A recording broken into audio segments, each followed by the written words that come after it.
Saudara, pembuangan sisa makanan merupakan salah satu masalah utama sehingga memaksa pihak berkuasa tempatan serta syarikat pengurusan sisa pepejal membelanjakan kos yang tinggi bagi menguruskan sisa pembuangan ke pusat-pusat pelupusan sampah. Ironinya, permasalahan ini secara tidak langsung telah membuka peluang kepada kilang pemprosesan baja organik Glomus Ekologis yang Berhad untuk menghasilkan baja organik menerusi sisa buangan makanan terkumpul. Wartawan Sahira Samain dan juru kamera Asmat Oyah ada butirannya. Saksikan.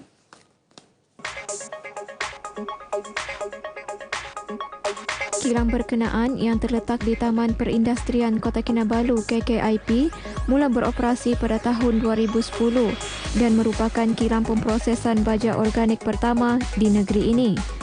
Ketua Penyelidik dan Pembangunan Glomus Ekologi Sdn Berhad Dr. Puah Chu Mok berkata, idea untuk menghasilkan baja organik menerusi sisa buangan makanan itu tercetus selepas dicabar rakan kongsinya yang merupakan seorang pengimport makanan agar beliau menghasilkan satu inovasi bagi membolehkan sisa buangan makanan diproses menjadi baja organik dalam tempoh singkat.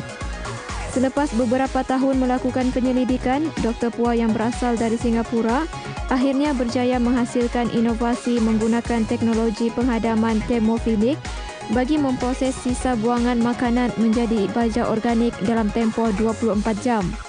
Inovasi yang dihasilkan ini secara tidak langsung membuka peluang kerjasama rapat antara Glomus Ekologi Sdn Berhad dengan pelbagai industri untuk mengurus sisa buangan makanan terkumpul dengan lebih efisien. We hope that we can work with other partners to where you have waste, we can put a machine next to it and treat your waste. Like for instance, slaughterhouses or chicken farmer or even oil palm mill. You have a lot of waste. We can always work on that. Sementara itu, Pengarah Jualan dan Pemasaran Glomus Ekologi Sdn Berhad Julian Miki Niun berkata, baja organik yang dihasilkan menerusi inovasi berkenaan ternyata mendapat permintaan tinggi, bukan sahaja daripada golongan peladang dan petani di negeri ini, tetapi juga daripada Sarawak. Ini kerana baja organik yang dihasilkan tidak mengandungi patogen yang berbahaya, mampu meningkatkan daya tahan tanaman terhadap penyakit dan serangan perosak, serta meningkatkan kesuburan tanah selain meningkatkan hasil tuaian sayur-sayuran dan buah-buahan. Justru, bagi memenuhi permintaan tinggi daripada golongan peladang dan petani, Glomus Ekologi Sdn Berhad bercadang untuk membina sebuah lagi kilang pemprosesan di Bengawan dalam Parlimen Cimanis. Jadi, mesin itu akan ditambah lagi. Mesin itu pun akan didatangkan daripada Korea. Dan pihak teknikal pun semua dari Korea. Kami pun berharap semua ini sokongan berterusan daripada orang kita sendiri. Bagi memudahkan golongan peladang terutama di kawasan pedalaman mendapatkan bekalan baja organik, Glomus Ekologi Sdn Berhad turut menempatkan pembekal di kawasan terbabit. Produk ini memang sesuai untuk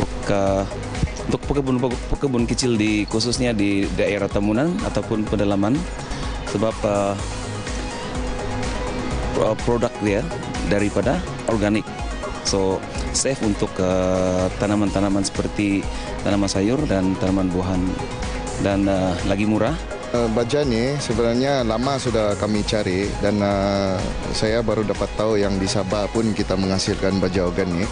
Jadi saya rasa memang satu yang bagus kerana dia mengurangkan ini kebergantungan kepada bahan-bahan kimia. Bagi golongan petani pula, penggunaan baja organik keluaran kilang berkenaan ternyata banyak memberi manfaat bukan sahaja kepada hasil tanaman tetapi juga aspek pengurusan kos.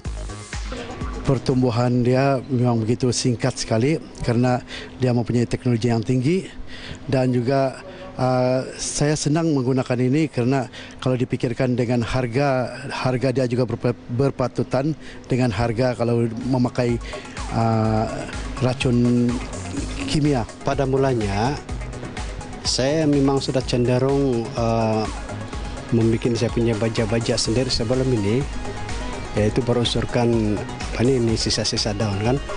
Kemudian bila sampai ini saya nampak tidak susah, sudah mau membuat sendiri dan saya punya fokus kepada ini adalah menghilangkan daripada kimia lah. Pada mulanya saya gunakan baja yang bukan inilah yang kimia, tapi saya lebih suka dengan baja ini sebab dia macam sayur, dia ada tahan sikit dan saya rasa tidak membahayakan kesihatan para pengguna lah. Penggunaan baja organik berkenaan dalam sektor pertanian turut mendapat galakan daripada Menteri Pertanian dan Industri Makanan Datuk Seri Panglima Haji Yahya Husin yang turut berpeluang melihat sendiri proses penghasilan baja berkenaan. Saya juga berharap para petani Jabatan Pertanian melihat unsur-unsur seperti ini dan boleh menggunakan baja-baja begini lagi lah, daripada baja yang bau, yang bahaya, yang menarik chemical, yang banyak menarik lalat, tidak sehat. Jadi kita mula menjaga environmental kita, alam semula jadi kita dengan menggunakan baja yang semula jadi. Inovasi penghasilan baja organik oleh Glomus Ekologi Sendirian Berhad ini turut mendapat pengiktirafan dan penganugerahan daripada pelbagai pihak. Antaranya, anugerah emas dan gangsa untuk teknologi daripada Persatuan Saintis Penyelidikan Malaysia MAS sebanyak 2 kali. Anugerah Inovasi Teknologi Asia Pasifik bagi pengeluaran baja dari Frost dan Sullivan, Anugerah Perusahaan Baru 2013 daripada OCBC Bank dan Anugerah Perniagaan ASEAN Inovasi daripada ASEAN Business.